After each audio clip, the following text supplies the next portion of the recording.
brief opening statements, after which we'll open the floor for questions. Please note that we may not be able to accommodate all your questions given the time limit, but I would request now, sir, if you would like to take the floor first. Thank you. Thank you very much.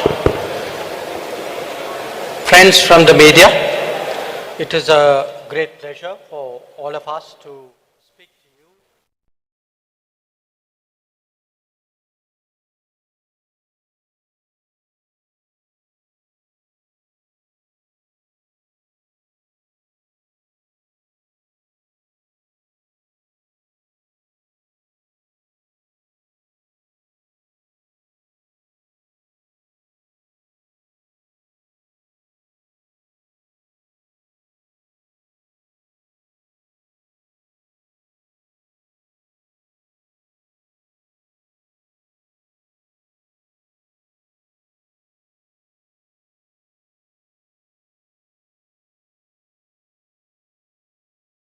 Speak on the results of the Sherpa track. We would thereafter be very glad to respond to your questions and comments. The message of our presidency, as you are all aware, is that we are one earth, one family, and we share one future. This draws on an age-old belief of Vasudhaiva Kutumbakam. The entire proceedings of the New Delhi summit are in fact organized accordingly, with 3 sessions devoted to each aspect of this theme. Now, reflecting this approach, we have consciously sought to make this G20 as inclusive and broad-based as possible. It is witnessing the participation of its 20 member states, 9 invitee nations, and 14 international organizations. It is a matter of particular satisfaction for us that the African Union has this morning become a permanent member of the G20, that too during the Indian presidency. This is in keeping with the priority that we attach to addressing the urgent concerns of the global south. You would recall that at the beginning of our presidency, at Prime Minister Modi's initiative, 125 nations were consulted to express the voice of the global south. In terms of its organization and program, the Indian presidency, if I may say so, has been exceptional. Events have been spread across 60 cities, which are truly across the length and breadth of India. There has been a popular participation and a societal involvement of an extraordinary degree. The interest in G20 proceedings have been particularly strong among our youth. It has been an opportunity to showcase our culture, traditions, and heritage as well. The G20 has contributed to making India world ready and the world India ready. The declaration that the leaders have agreed on today focuses on promoting strong, sustainable, balanced and inclusive growth. It seeks to accelerate progress on SDGs and has come up with an action plan accordingly. It envisages a green development pact for a sustainable future. It endorses high-level principles on lifestyle for sustainable development, voluntary principles on hydrogen, the Chennai principles for a sustainable and resilient blue economy, and the Deccan principles on food security and nutrition, among others. The transformative and inclusive role of technology has been highlighted with a focus on digital public infrastructure. The Indian presidency's proposal of a One Future Alliance has also been noted. The G20 has reaffirmed the fundamental importance of gender equality and committed to halve the digital gender gap by 2030. Recognizing that the post-pandemic world order must necessarily be different from the world before it, the leaders have also emphasized the need to reinvigorate multilateralism and reform international financial institutions. This is particularly relevant to managing global debt vulnerabilities. So, as you can see, there have been many far-reaching and very consequential policies and decisions that have been agreed upon today. Keeping all that in mind, I would, at this stage, request Finance Minister to highlight the key issues from the finance track. Thank you, Jaishankar ji.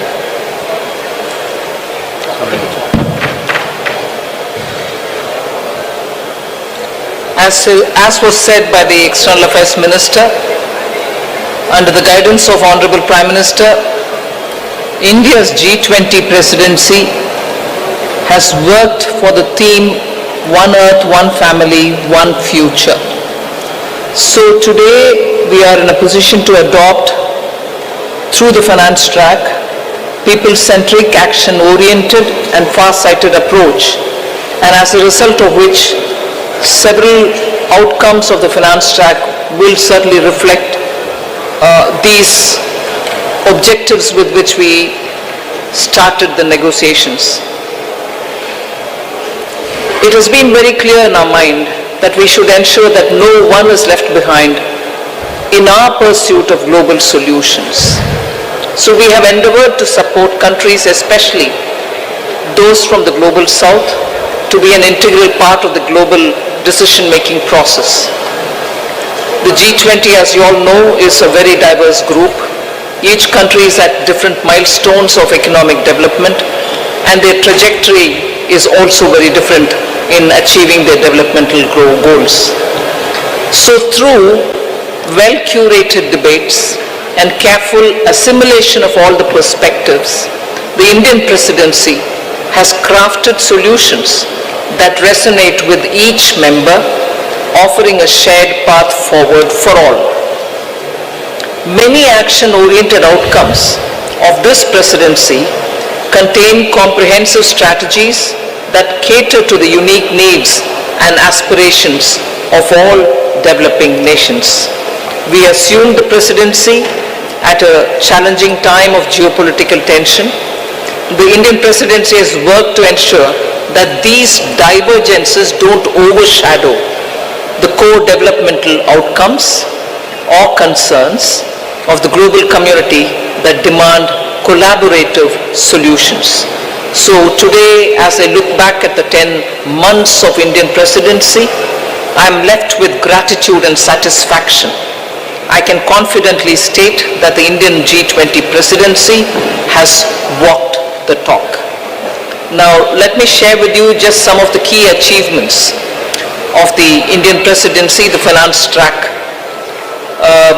First one is the outcomes which are focused on strengthening the MDBs to address shared global challenges of the 21st century. So under this strengthening MDBs, there are 4 key highlights that I'd like to bring to your notice. The first one is agreement on the need for a better, bigger, and more effective MDBs. It is so necessary to have better, bigger, and more effective MDBs because the developmental demands from all across the globe is so high, these institutions will have to be better and bigger. This is also going to contribute to enhancing representation and voice of developing countries in the decision making. The second under the MDBs, strengthening of MDBs, is the G20 Independent Expert Group on strengthening MDBs, and this was established and it has submitted its volume 1. The first report, their report consists of 2 volumes. The first volume has already been submitted. The report recommends a triple agenda that dovetails with the call for the bigger, better, and more effective MDBs. The third point in strengthening MDBs is the agreement to collectively work towards boosting World Bank's financing capacity. Here the options will be explored that will deliver a powerful boost to the IBRD headroom to support low-income and middle-income countries.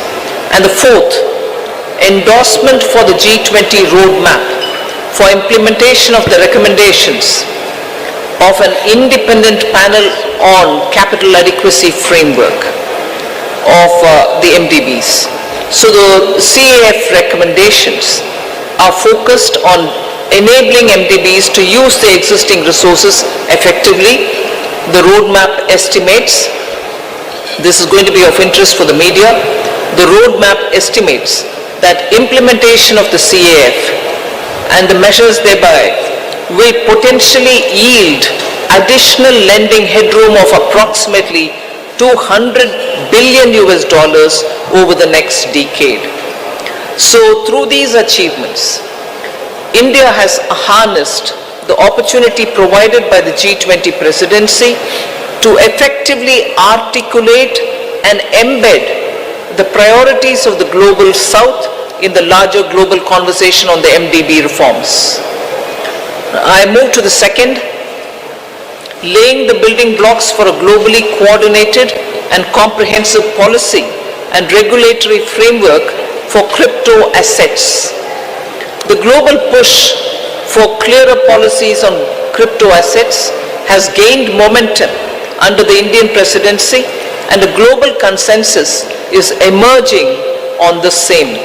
The presidency will support the IMF and the FSB, and FSB is also setting the contours of the regulatory framework for a globally coordinated approach to crypto assets. So the presidency, with the support of IMF and the FSB, is setting these contours. The IMF and FSB synthesis paper, about which I've spoken to the media earlier, including a roadmap. On that, I just want to give my observation.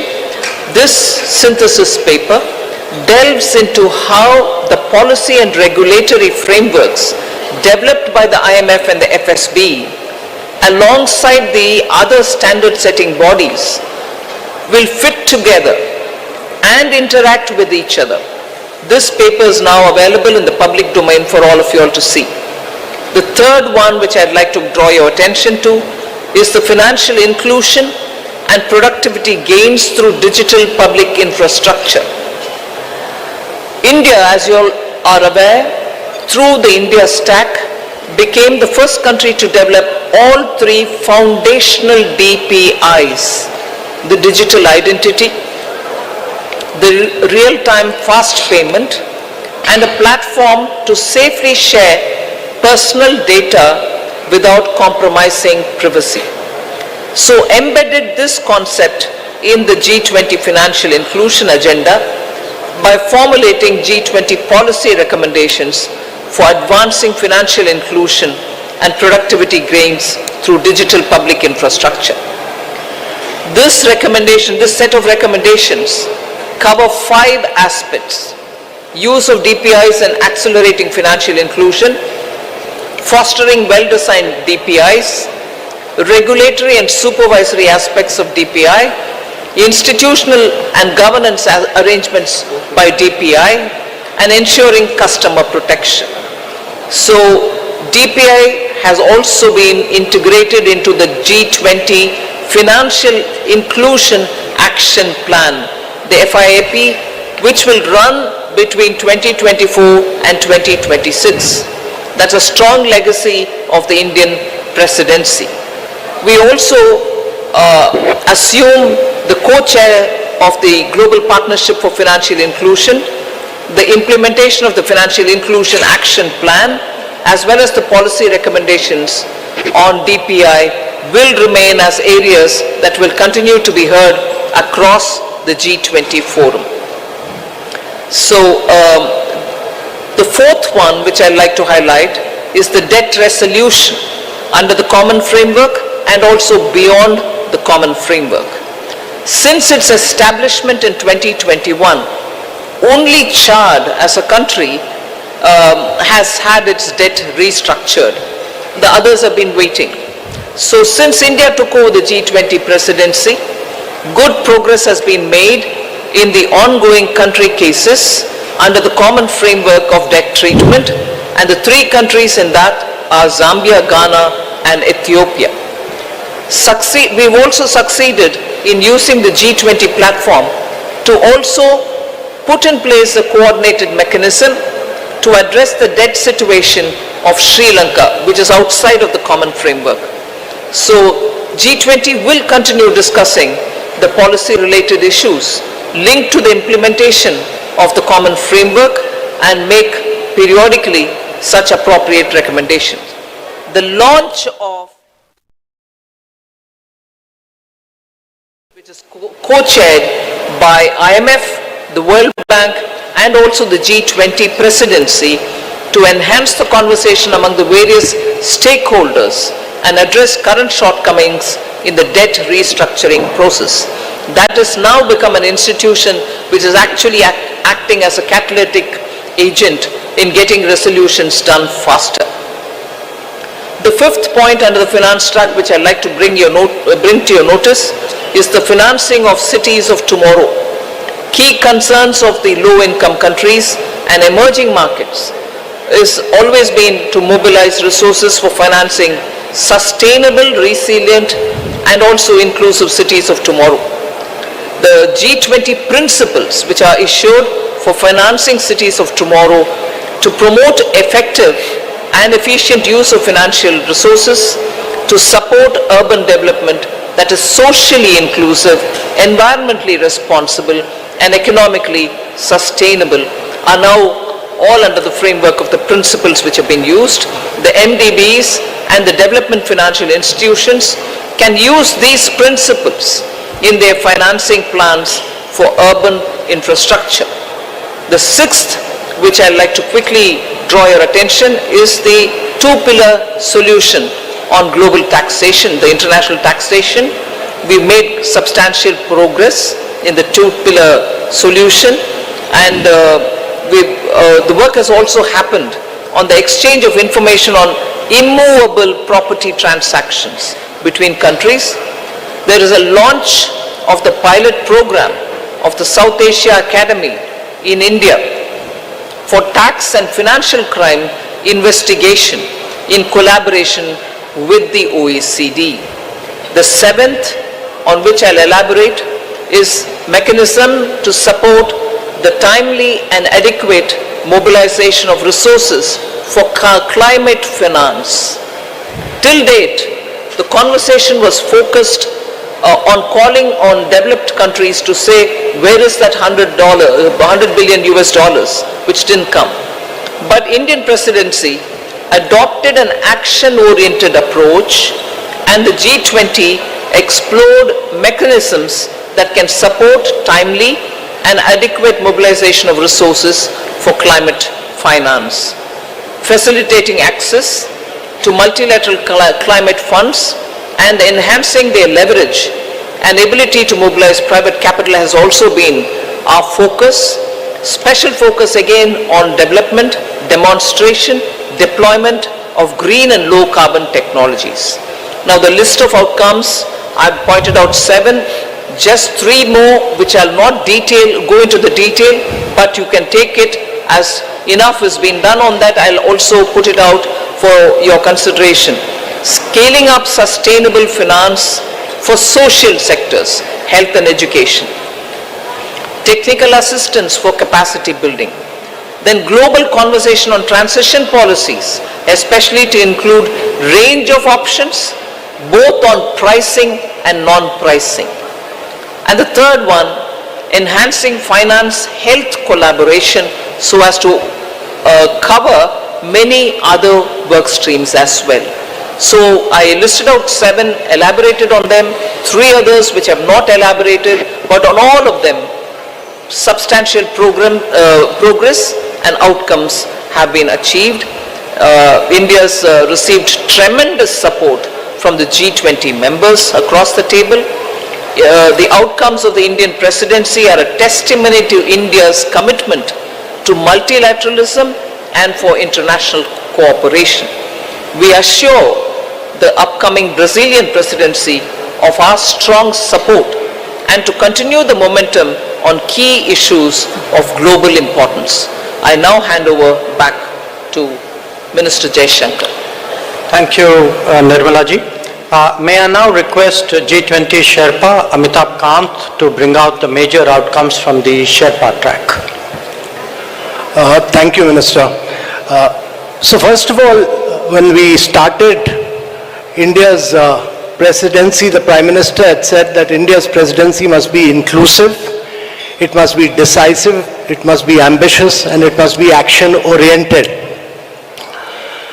The New Delhi Leaders' Declaration has 83 paras in all. All 83 paras have 100% consensus across all countries. There are 8 paras on the geopolitical issue which is entitled Planet, People, Peace and Prosperity. All those 8 paras have 100% acceptance. All countries have unanimously supported the New Delhi Leaders' Declaration. This is one declaration without a single footnote and without any chair's summary. This is a complete statement with 100% unanimity. This demonstrates both the Prime Minister's and India's great ability to bring all developing countries, all emerging markets, all developed countries, China, Russia, everybody together on the same table and bring consensus.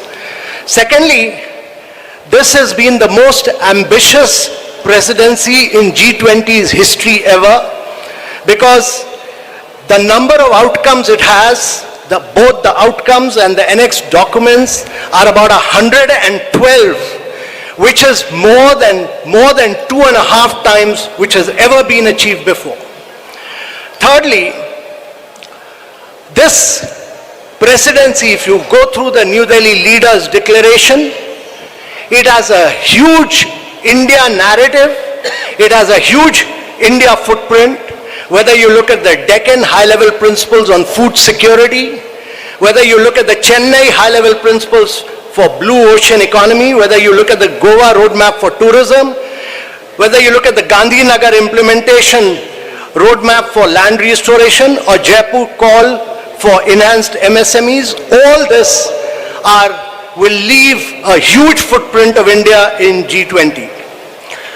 So one of the key achievements to my mind, one is that we've achieved a very major green development pact in today's world of climate action and climate finance. Every single country has come together to focus on green development pact, which has financing, which is focused on global greenhouse gas emission by 43% by 2030, which has a doubling provision of adaptive finance by 2025, which has a global biofuel alliance, which has a completely new principles of life for sustainable development, which has ending plastic pollution, which has reducing disaster risk, and a whole lot of other components put together as the Green Development Pact of the leaders of G20 countries for a greener world of tomorrow. Secondly, there is a huge focus on accelerating progress on sustainable development goals because the COVID had hit a vast segment of our population. There's a G20 action plan to accelerate progress on SDGs. There is a huge focus on education, health, nutrition. There's a huge focus on creative industries like culture as a transformation for SDGs. And there is a huge focus on inclusive and resilient growth in this entire things, some of which, most of which the finance minister has spoken about, so I'm not talking. But I think one of the biggest achievements of this New Delhi Leaders' Declaration is what we've achieved on women-led development with a massive focus on women empowerment and gender equality. And this focuses on reducing labor force participation gap, bridging the gender digital divide. There's a huge focus on gender inclusive climate action. There's a completely big focus on women's food security, nutrition and well-being. And we've created a new working group on empowerment of women, which Brazil will carry forward. There's the next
inclusive climate action.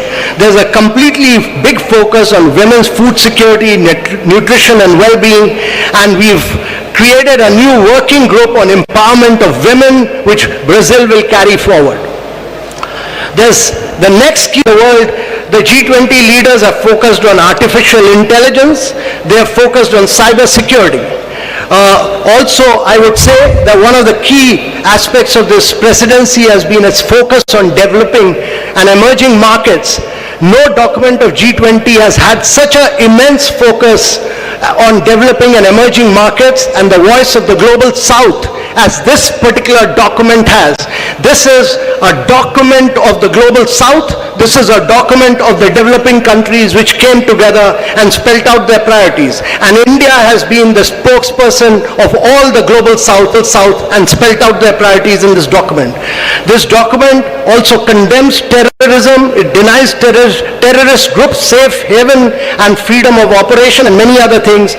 But let me assure you that for the planet, there are several new initiatives on climate and health, and this has been an inclusive G20. This has been a very G20 where the leaders give a direction to global agendas, and this has laid the foundation for very bold action. But more than anything else, it has amplified the voice of global south. It has also demonstrated that India has a huge capacity of bringing the world together and leading the world in developmental and geopolitical issues as well. So thank you very much, ladies and gentlemen. Thank you, Amitabh. Following up on my colleagues, let me add a few more remarks. While noting that the G20 is not the platform to resolve geopolitical and security issues, the leaders recognized that they can have significant consequences for the global economy.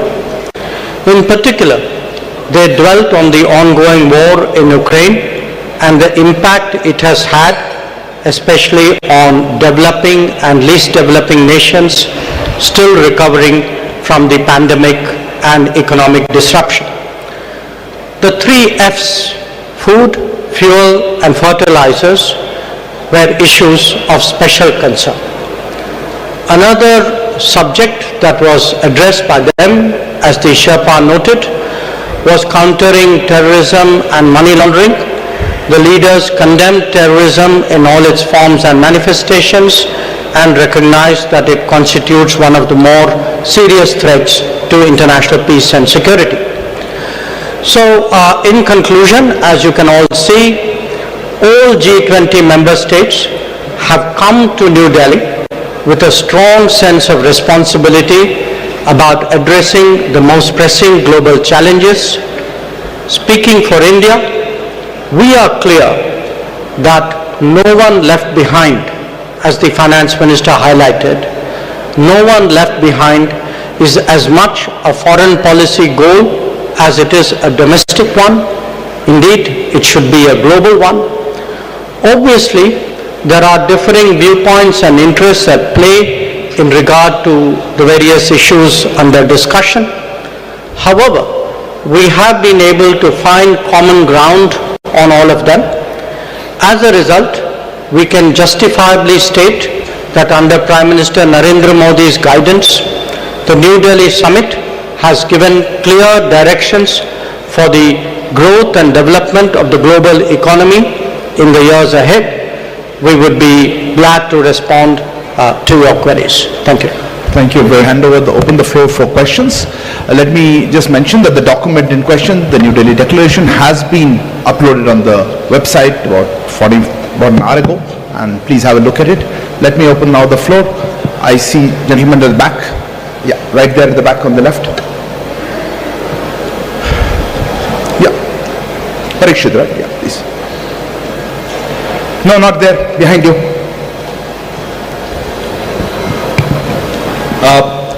One question to... Please introduce yourself and the organization. I'm Parikshit Luthra from CNBC TV18.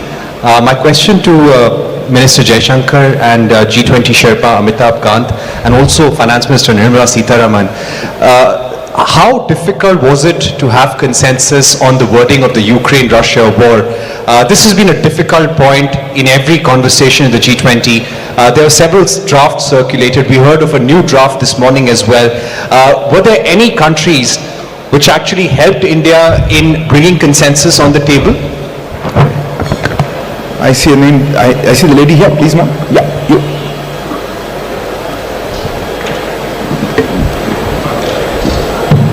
Ma'am, good afternoon. My name is Ruchi Bhatia from Bloomberg News.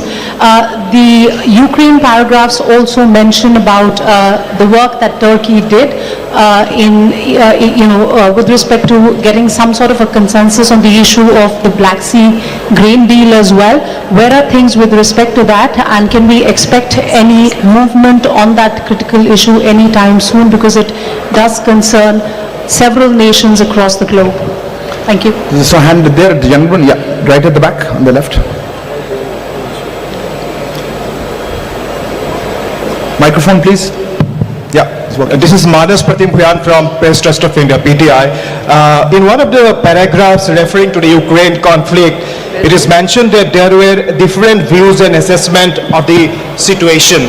So, how do you explain this line about having differences on the Ukraine crisis? The question to Foreign Minister or the G20 Sherpa. Gentleman here. Hi, this is Ashish Singh from the Geostrata. Going forward, how will we see action for climate-related adaptation financing for the Global South, especially with India being part of the Troika? Thanks. We'll take one last question there. Yeah, there. Yeah, the lady there. I'm sorry. Behind you, right at the back.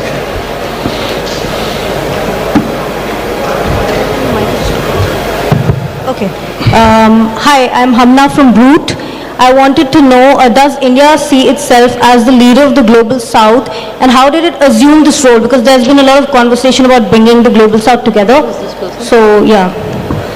Sir, may I didn't get the last one. The last one.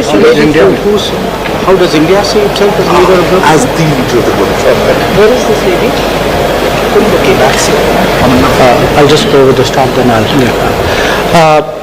Let me respond to some of the questions, and then I'd request the Sherpa to come in on that after me. How difficult was it to forge consensus on the Ukraine issue?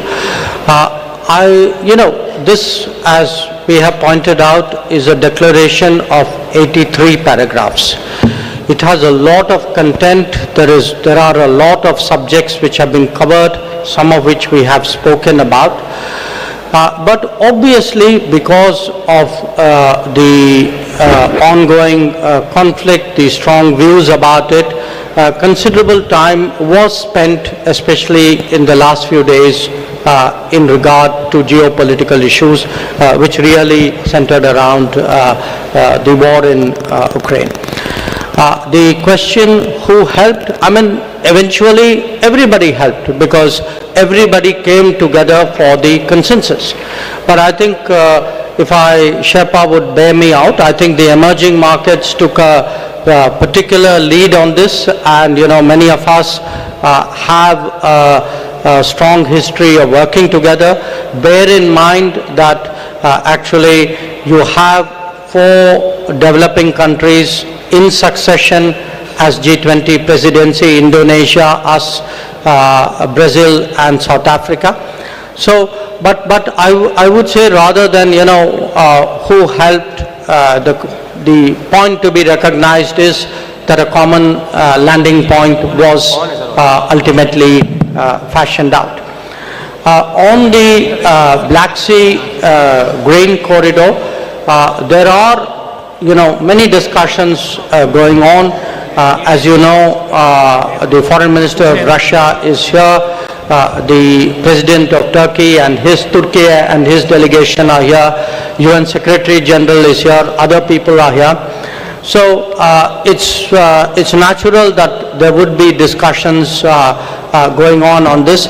In the past, I should add, when the grain corridor was created at Bali last year, we had also in our own way contributed to some bridging of viewpoints and concerns, both between, at that time, between Turkey and Russia, and also worked with the UN Secretary General. On the sentence, or that phrase about having different viewpoints and assessments, I think we are being transparent. I mean, it is a fact. This is today a very polarizing issue. There are multiple views on this.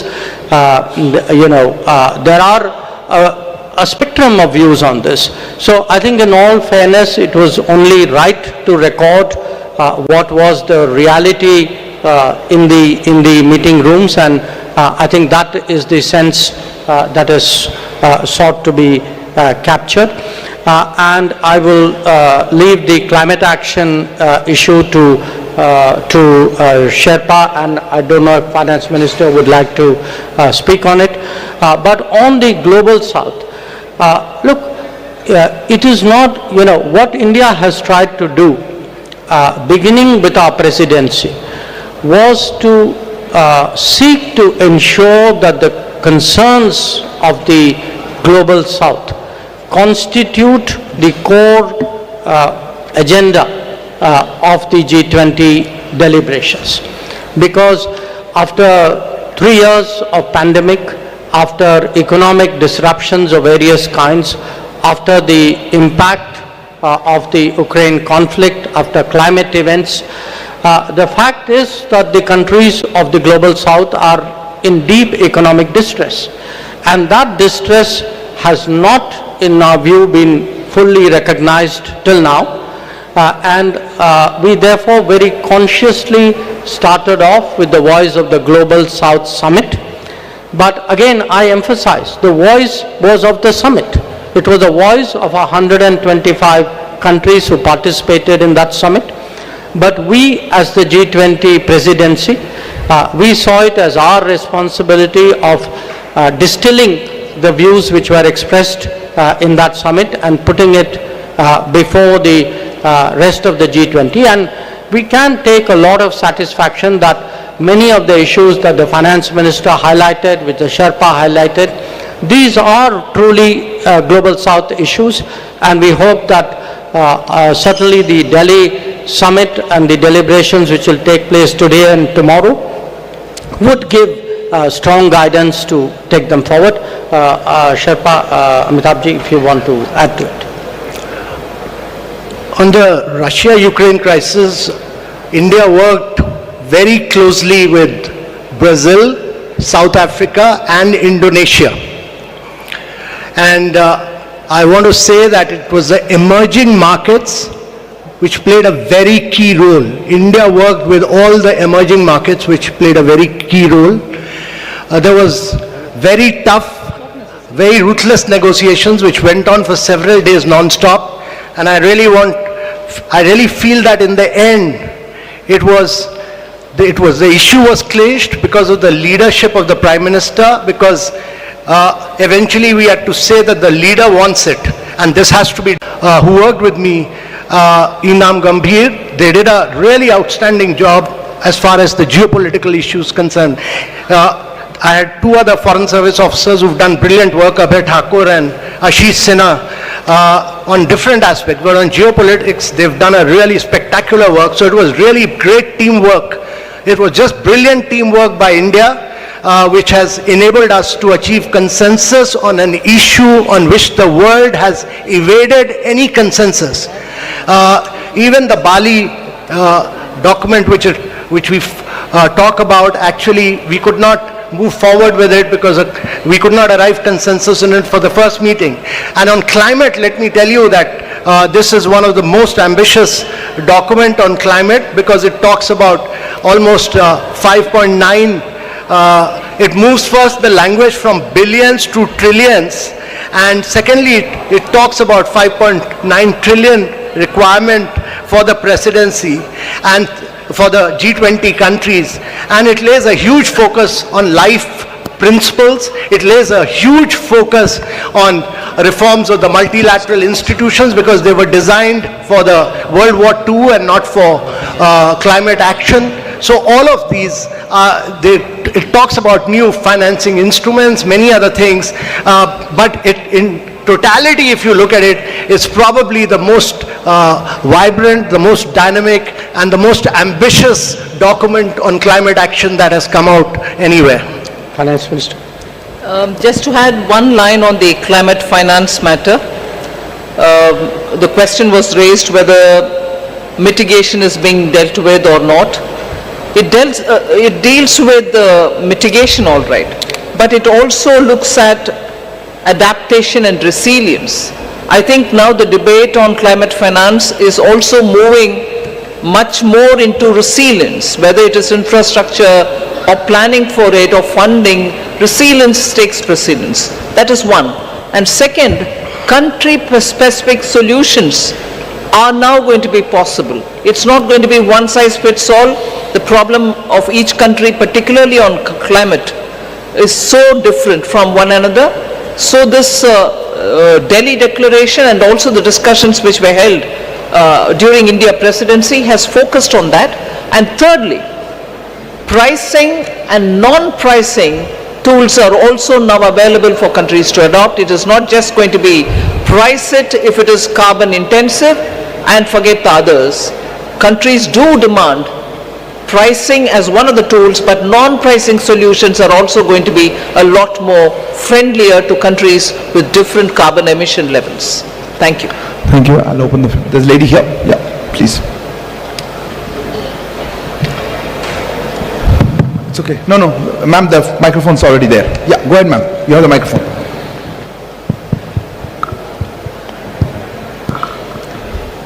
Hello. Yeah. Good evening to the panel. This is Priyashmita. I'm from Informist Media. My question is directed to ma'am. That is, now that there is a global acceptance of the fact, or at least a G20 acceptance of the fact regarding food and energy security, what is the immediate ramification on inflation and growth forecast, both domestically and globally, that you see? Thank you. Well, globally, I think it will have... Oh, sorry. Ma'am, we can take questions together. Okay. Yeah, gentleman there. Yeah, you. The gentleman there who's put his hand up, if you could give the microphone to him. Yeah, thank you. No, not him, not him. I'll come to you, sir. I'll come to you in a minute. Person in front of you. Hold on there at the back. Yes, sir, you go ahead. You have the floor. Yeah, go ahead. No, not you, sir. Okay, since you have the microphone, go ahead. Go ahead. I don't want to waste time. Go ahead. Hi, Stephen Borwick of Nikkei Asia. My question is for Foreign Minister Jaishankar. Is today's achievement a step towards achieving what India has described as a world of greater multi-alignment, as opposed to the more old-fashioned sense of an international rules-based order? Thank you. Yes, sir. You have the microphone. Go ahead. Is the microphone on? Yeah, thank you very much. I just wanted Minister Jaishankar. Please introduce yourself. Dr. Wail Awad from Sana, correspondent in India. Mr. Jaishankar, Honorable Minister, when you talked of the counter-terrorism measure, how serious was the members of the G20 and fighting terrorism together? Thank you. Yes, ma'am. You had a hand up quite some time. Yes, you right here, second row.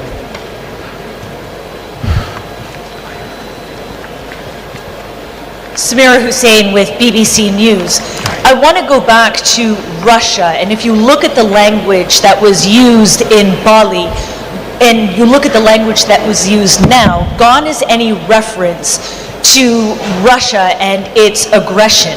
Were those concessions made in order to get Russia to sign on, and do you think the weight of this has been watered down and does that take away from its importance, especially when you're talking about fuel and food security? Yes, you. Yeah. Right in front. No, ahead of him, please. I saw his hand. Yes, you. Please, go ahead.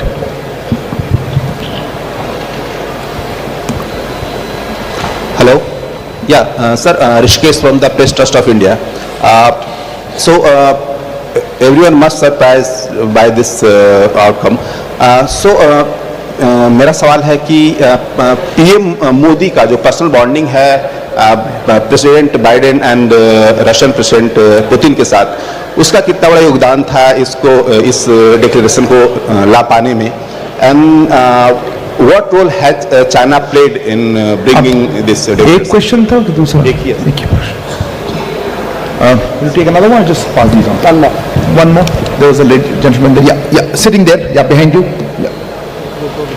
Yeah, Pranay, go ahead.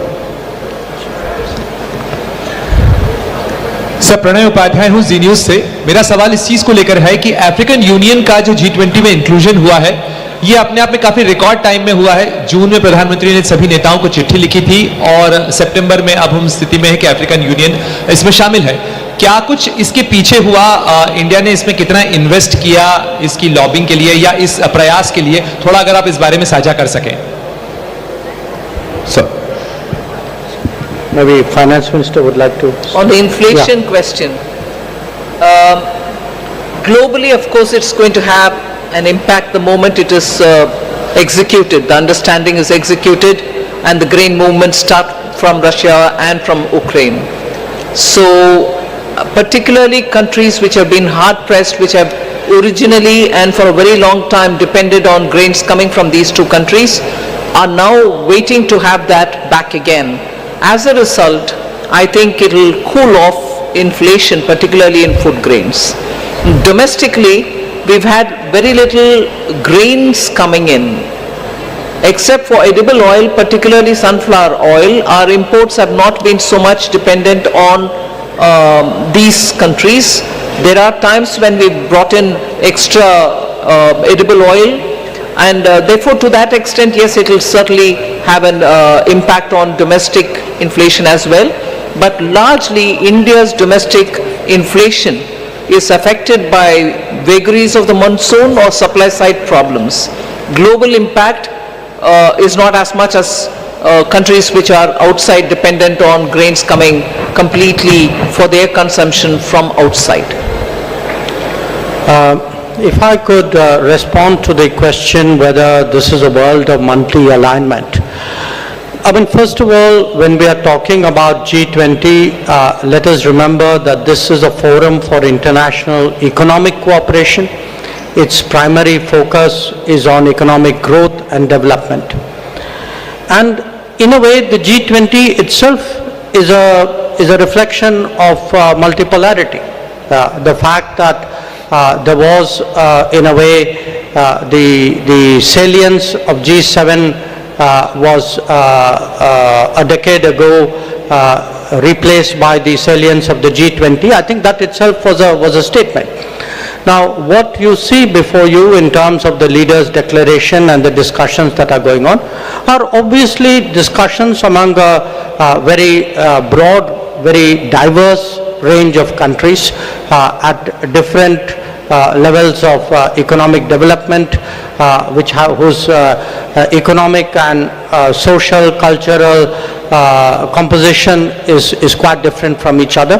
So I think in that sense it's quite reasonable to assume that there is a certain there's a spectrum of views and interests out here which we have tried to harmonize to produce the declaration. The question on counter-terrorism, what happens, I would draw your attention to paragraphs 74 and 75 of the leaders' declaration. 75 speaks about the role of the FATF because clearly the financing of terrorism is a very strong concern which the entire international community, not just the G20, shares. The 74 deals with illicit trafficking and diversion of small arms and light weapons. So I think these are concerns. So within the G20, I think these conversations are quite helpful, but obviously in terms of policy action, they will be carried into their particular mechanisms and forums which focus on the issue. With regard to the to the comparison with the Bali declaration, I would only say Bali was Bali and New Delhi is New Delhi. I mean, Bali was a year ago, the context, the situation was different. Many things have happened since then.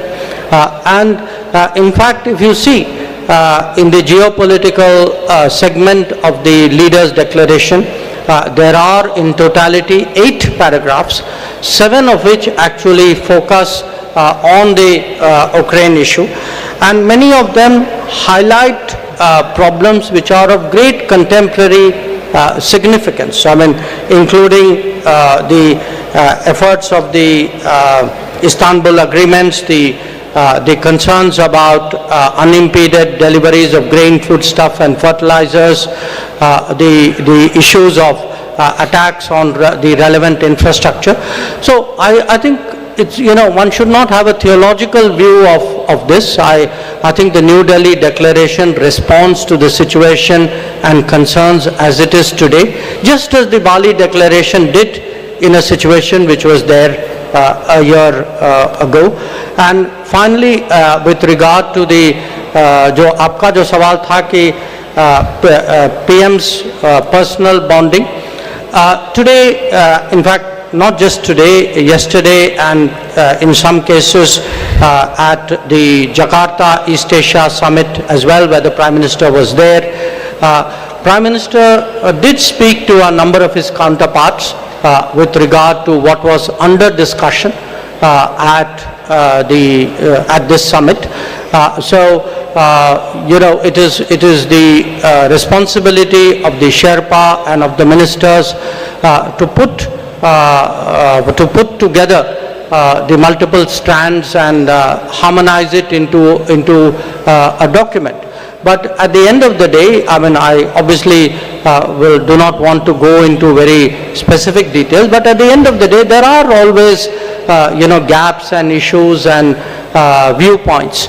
And I think today, especially Prime Minister's talking to a number of leaders during the day, his meetings yesterday with some of them, with others, during the Jakarta meeting of the ES, I think were all very, very influential, or I would say almost determining in producing an outcome. और जो आखिरी सवाल जो आपका था कि AU का inclusion जो है उसकी गति माने बहुत तेज़ गति से हुई, मैं आप लोगों को एक याद दिलाना चाहता हूं कि जो बाली समिट के दौरान, बाली के समिट के अंत में जो उस समय अफ्रीकन यूनियन के अध्यक्ष जो थे, सेनेगल के राष्ट्रपति थे मैकी सॉल, तो वो उस समय प्रधानमंत्री और इंडोनेशिया के राष्ट्रपति के पास आए और उनकी शिकायत थी. Not discussed during the course of the meeting. The Prime Minister assured him at that point in time that under G20 presidency it will certainly be done, and this is the guarantee of Modi, and you have seen that he has delivered this assurance that he had made. And during BRICS summit, the Magnus, the then president, came to the Prime Minister and said that you had he reminded him that you had assured us and you really impacted it. Bali, the president of Senegal, Macky Sall, all right, that was interpreted. Thank you very much for saving me in the trouble. Would you like to add something on any of them? Is there? So we'll take a few more questions, or? I think one last. Okay, I will, gentleman here. Yeah, go ahead. Microphone here, when the gentleman in the front row. This is Nikhil from the BBC. The question is for the Finance Minister. You said that the G20 now has its own mechanism on climate finance. So does that mean that the $100 billion promise from the West or the developed countries is pretty much dead now? One more question. I had a hand somewhere here on the right. Yeah, that's the gentleman. Yeah, you, please, go ahead. Piche, right there. At the back, please, at the back. Gentleman there. Hi. No, it was the gentleman here. Yeah, you. Yeah. No, not there. You're behind you. Okay, if you've got the mic, just ask. This is Mithil from NBC News. I wanted to ask two questions. One question, please. Okay, one question. The absence of President Xi Jinping at this summit, does India see this as a snub towards Prime Minister Narendra Modi, especially with the border issues, as well as President Joe Biden? You have the microphone. You're next. So I'm Sahil from ANI News Agency. So what kind of framework can be expected regarding crypto assets among the G20 nations? What is it? I saw one hand. Yes, gentleman. Yes, sir. Here. You have the microphone? Right. What kind? Could you just have that question? Could you ask the question again on the crypto? I think your question was? Yeah. Yeah. Could you repeat that? Minister, ma'am, they could not pick it up. What kind of framework can be expected regarding the crypto assets among the G20 nations? Crypto assets from... And in addition to that, ma'am, supplementary question that since we have a consensus on making common framework on crypto assets and G20 presidency will work with FSBC and what is IMF the question, please? But the joint report of FSBC and IMF says that banning a blanket ban on crypto assets is not a solution. So my question is that is there a consensus on just to regulate it or ban it completely? Okay. You, last question. This is Matish Shivdin from Climate Home News. You said this is the most ambitious document ever on climate, but India was pursuing an expanded language on phasing down fossil fuels, while the final declaration basically goes back to just phasing down coal. Are you disappointed with this outcome? So I think we're running out of time and I'll close here with that. I do think we're out of time. So I think we're running out of time and I will hand over the floor to ma'am. I'll start with the crypto. Well, it's really heartening that you've gone through the report.